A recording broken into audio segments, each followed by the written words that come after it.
wasiirka wasaaradda arrimaha gudaha Yaasiin Xaaji Maxamuud Xiir Fartoon oo kula hadlayay warbaahinta guriga gobolka ee magaalada Laascaanood ee xarunta gobolka Sool ayaa ka hadlay qaabkii uga qabsoontay doorashadu guud ahaan dalka oo dhan wuxuuna wasiirku u hambaliyay shacbiga reer Soomaaliland. wasiirku waxa uu sheegay in doorashadu si xalaal ah uga dhacday guud ahaan dalka wuxuuna tusaale u soo qaatay ra'iisul wasaare Xasan Cali Khayre oo ammaanay doorashadii ka dhacday Soomaaliland. walaalayaal sida aad ogtiin waxaynu galay oo soo gabagabeynaa doorashadii codbixintii doorashadii madaxweynaha jamhuuriyadda Soomaaliland 5 sanadood soo socda. alxamdulillah rabbil caalamiin waxaan moodaa sida ay tahay doorashadaasu inay si nabadgelyo ah xalaal ah oo xor ah ay u hirgashay in ilaa iminka wararka sida lagu soo sheegayo goobaha dalka oo dhan iyo gobolada in ay doorashadaas u qabsoontay si nabadgelyo. doorashada ka dhacday Soomaaliland waa doorasho caalamka oo dhan hambaliyay la isku raacaynahay doorasho dimuqraadi ah. waxaa ka markhaati kacay arrintaas sida la sheegayo dawladda Soomaaliya ee aan jaar ka nahay. waxaa la sheegayaa in madaxweyne ra'iisul wasaaraheedii uu qudbad ku jeediyay oo uu sheegay in ay ahayd codbixintaas ama doorashadaas ay ahayd doorasho xalaal ah oo xor ah. uuna isla mar ahaantaa ku booriyey adduunka kale Afrika iyo dalalka kale ee af Soomaaliga ku hadla iyo meel alaaliya meeshii Afrikada iyo deegaanada jaarka ah in Soomaaliland lagu daydo.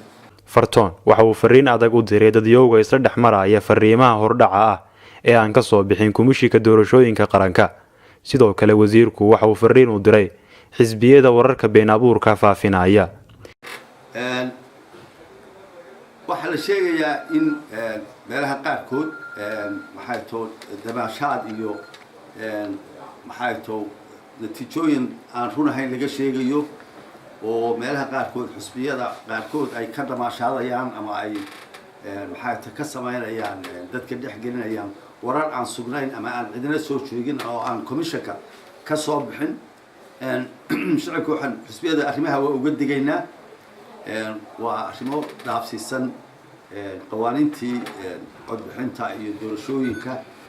waa arrimo ka baxsan xeerkii u yeelay codbixinta iyo waqtiga muddada la tirinayo iyo muddada xaaladdu socoto ee aan natiijo sax ah lahaynin.